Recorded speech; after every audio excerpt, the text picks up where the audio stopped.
Hey, what's up guys, it's Carl here, and today I'm doing a more up-to-date beginner's guide for DayZ. We're currently on version 1.7.2.6, and yeah, so I just want to talk to you about the new game mechanics, because if you go on any beginner guide in DayZ, normally people are starting off with a sidearm, so I just wanted to do a video that's a bit more up-to-date. Now, before I begin, I just want to tell you, like, I'm by no means the best DayZ player ever. Wouldn't even say I'm a pretty average DayZ player. I would say, you know, I'm a beginner. I'm still only about 3 weeks experience with DayZ, and you know, I feel like myself I'm getting better at it. So I just want to tell you what I feel would be the best way to go about different things of playing the game. Okay, so when you start off by the shore, and what you would do is, what I would do, is look to the right and look to the left and see if I see any buildings, and then normally I would go into the first building I would see. The way I would get there is I would always try and travel the road, because the road will help you not to get lost, especially if you're a new player. And I would always follow the road, but I never walk down the road. I always have crouch on. You hit crouch by hitting the X button, and I just walk along the side of the road and just keep out of sight. And if obviously you're coming up to any of the undead, just hit the deck and just be careful. What you first want to do, obviously, most important thing of DayZ is probably find a weapon. What you would want to find is a rifle, maybe the Lee Enfield.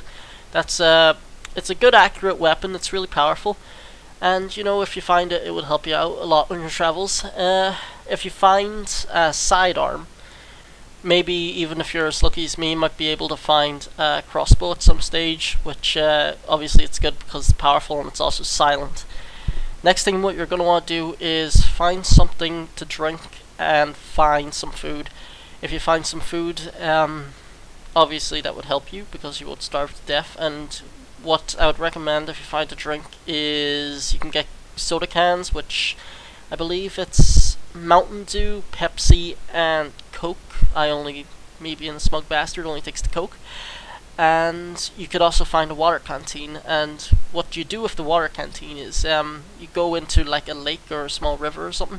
You cannot go beside the seaside to fill up your water. I've actually made that mistake a few times and ended up dying of dehydration because I've been traveling long distances thinking I'm just going to walk to the shore and I'll be completely fine. That's not the case. You can't drink seawater in that game.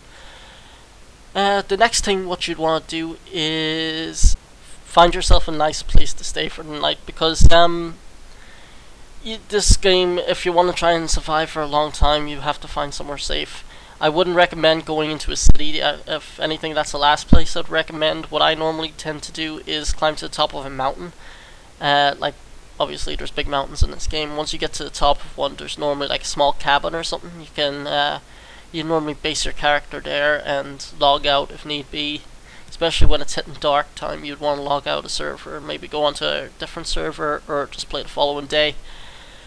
The other thing is keep away from bandits. Bandits tend to fuck you over. I made the mistake of, there was 3 guys, and I went up to them and I was like, hey guys, I'm running a little low on water. I think this was actually the second playthrough I've ever played of DayZ. I was like, hey guys, if you got some water, and they were like, not responding. So I was like, okay, I'm just gonna go past them, and then I was walking over to this bale of hay, and next thing I knew I got a bullet to the brain. So yeah, don't let that type of stuff happen to you. Learn from my mistakes so you don't have to. Another thing is, if you are playing at night, just thinking about it, use your flashlight, because the flashlight doesn't attract zombies. On the other hand, if there's a lot of people in your server, I wouldn't use a flashlight, because obviously the flashlight will attract the bandits, which you want to keep away from. The whole thing about this game now is survival, so whatever means you have to do to survive, just do it. If you have a little shit that's sitting beside you and he will give you his can of beans and you're like dying for them, and just kill him. Trust me, it's better off in the long run.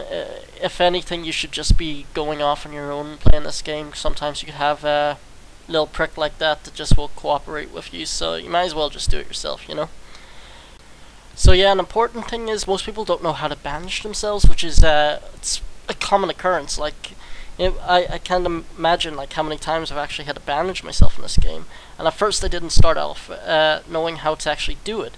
What you do is you go to your gear menu and then right click over the bandage and then click on bandage myself, and that's how you do it.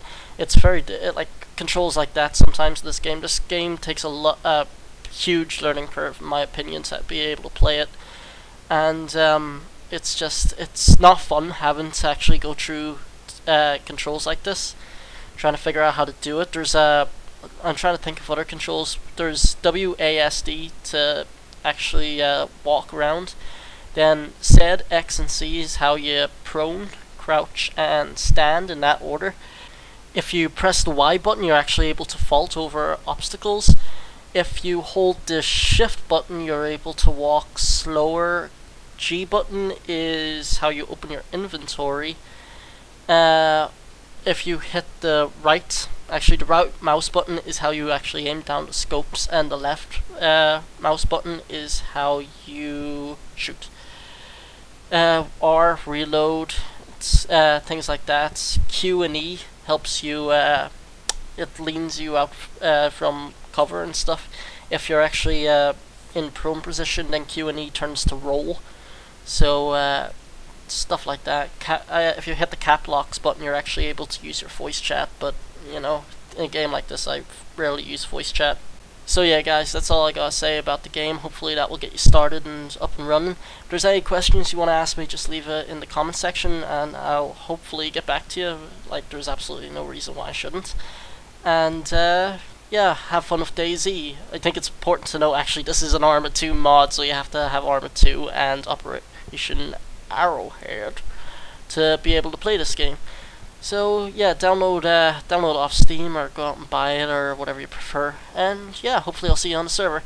See you guys. Bye.